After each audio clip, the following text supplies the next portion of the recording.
Cardi B's album, Am I the Drama, just dropped its first week numbers and people cannot stop talking. She clocked in a whopping 200,000 units with 88,000 pure sales. Don't get it confused, those numbers are impressive, especially in a time where streams run the charts and female rappers rarely hit stats like that. The only one who pulls those numbers with ease is Nicki Minaj, period. Everybody else got a grind, and Cardi, she had to hustle hard for this one. Yeah, she delivered some catchy tracks, but the effort to get there was on a whole other level. We're talking non-stop promo, album signings, meet and greets, even popping up in the streets, barefoot and pregnant, selling her own project like a mixtape hustler. She slashed the price of her album to $4.99, singles to 69 cents, dropped multiple versions, and even stuffed it with old songs from way back in 2019 just to pad the track list. That's not just promotion, that's pulling every string possible to hit that 200,000 mark. And here's the kicker. Chart data exposed the truth, saying the real number was 199,600. Cardi's team allegedly made sure it rounded up to 200,000, which is why Billboard delayed their official announcement that Sunday. Messy, right? So even with all that blood, sweat, and discounts, you gotta wonder, does the win really feel sweet when everybody knows you were trying this hard? Because let's be real, the mission here wasn't just to go platinum, it was to dethrone Nicki's Pink Friday 2. That album did 228,000 units with 92,000 pure sales, and Billboard even chopped off 100,000 of her numbers because of a fan contest they claimed broke the rules. If those sales had counted, Nicki would have smashed past 300,000 with ease. Even after the cut, she still came out on top in today's shaky market.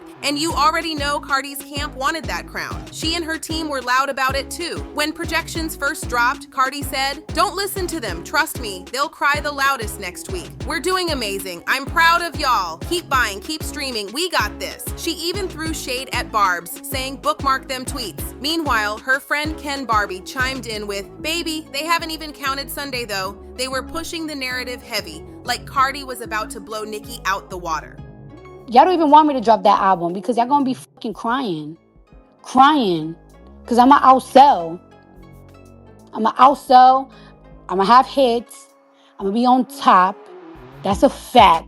Cardi came in swinging with pure confidence, and let's be real, the mission was clear. She wanted to outdo Nicki's numbers so she could flex those bragging rights loud and proud. The media was already hyping up the possibility of Cardi topping Nicki, and her fans, they were out here talking big. Cardi herself was stunting, sneak disses were flying, and the baiting was non-stop. She even teamed up with Nicki's former artist Lords, just to twist the knife and send a message. But here's the kicker, Nicki didn't even flinch at first. She stayed quiet until tracking week wrapped up and the final numbers dropped. That's when she popped out with the slickest timing ever. She announced her own album for March 27th and then came swinging back, reposting her stats like, "Aha, thought you were gonna outsell me? Guess again." And baby, that's when things got messy. Real messy. Cardi was heated. She clapped back with, "You must have missed me, huh? Crazy. Now kiss my feet." Nothing more annoying than a bored bee. Nicki wasn't letting it slide though. She shot back with, "To every enabler, never provoke a writer while they're writing. You joined the game, don't back out now." March 27th, 2026. She dropped hashtags like Rock Bottom Nation, Rock Inflation, and Rico Nation, then closed it with, "You failed. Let the reindeer games begin. We win again." Nicki dragging Rock Nation wasn't random either. Remember, Jay-Z cleared that Imaginary Players sample for Cardi, and his business partner Desiree Perez, who's got a wild reputation, was spotted doing business with Cardi too. Just last week, Cardi was in a Rock Nation meeting, and word on the street is they were plotting another Drake versus Kendrick type play. Since they couldn't push Megan Thee Stallion into the ring, they were throwing their weight behind Cardi. But here's the problem. Cardi couldn't close the deal. She didn't outsell Nicki, which gave Nicki every reason to gloat and rub it in. Cardi tried to clap back again, saying, "The power I have make these bees come out of rehab every time. Go to your effing room now." And of course, Nicki doubled down, shading Cardi's raps for being weak.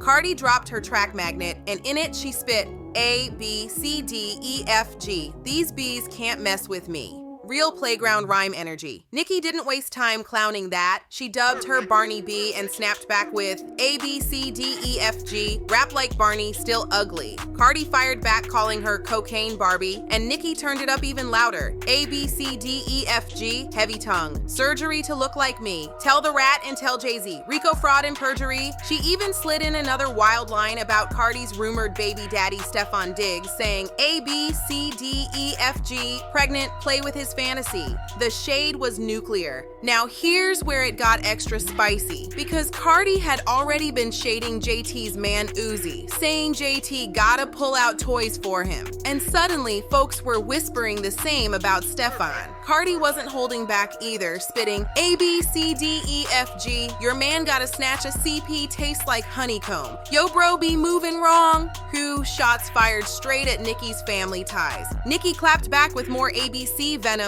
A, B, C, D, E, F, G. Lied and said mom was Trini. Then the meme war exploded. Cardi posted a pic of Nicki's brother in a pink wig. Nicki answered with a Jay-Z meme in a pink wig crying over a casino loss, plus another Barney meme of Cardi. And Nicki wasn't done. She threw in raw dogging, pregnant with the fourth baby. Barney B, BV, HPV, allegedly. Cardi was heated. She snapped, "This the third tweet about my pregnancy, like you wasn't running to different fertility doctors cause you couldn't reproduce from all them perks scrambling your eggs. Not allegedly. Lord protect my babies." She went nuclear, pushing way past the line Nicki drew. But let's be real, if Cardi's tossing out accusations like that, she better have receipts. And the way Nicki's talking on other women's wombs, messy, messy, messy. She even dragged JT into it, talking about abortions, while Cardi already aired JT out on Magnet. That beef been bubbling for years, starting when JT congratulated Glorilla on Tomorrow 2, but didn't shout Cardi, even though Cardi was featured. Cardi clapped back, calling JT a lapdog. Boom, Twitter war activated. Since then, JT slid little digs at Cardi in her City Cinderella EP, and now Cardi's throwing haymakers on wax.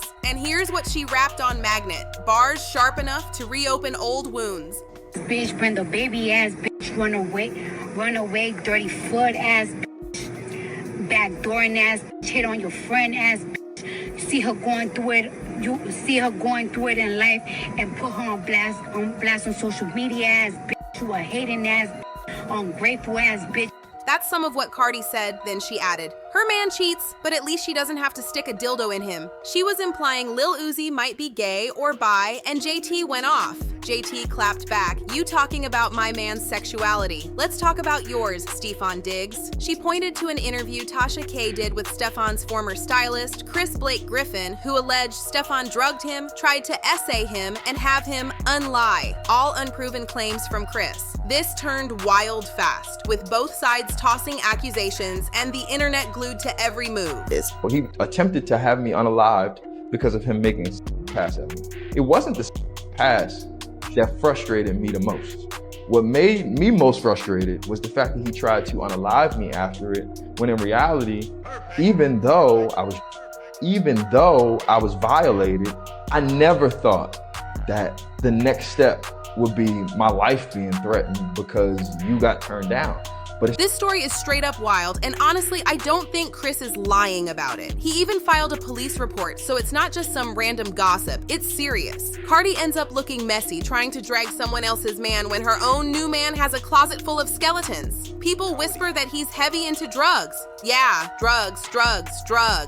Now, let's spin it back to Cardi and Nicki, because things got even nastier. Cardi basically threw in the towel and admitted she's not Nicki's peer. At least that's how it sounded. Nicki hit her with that brutal line, A, B, C, D, E, F, G, falling off the charts with a big belly running trains barefoot, still smelly still, you could not outsell me. And Cardi fired back, why you keep bringing up my album? It's not the gag you think it is. You've been in the game like 16 years. You need to compare yourself to your peers that started around your time. Rihanna, Taylor Swift, Drake.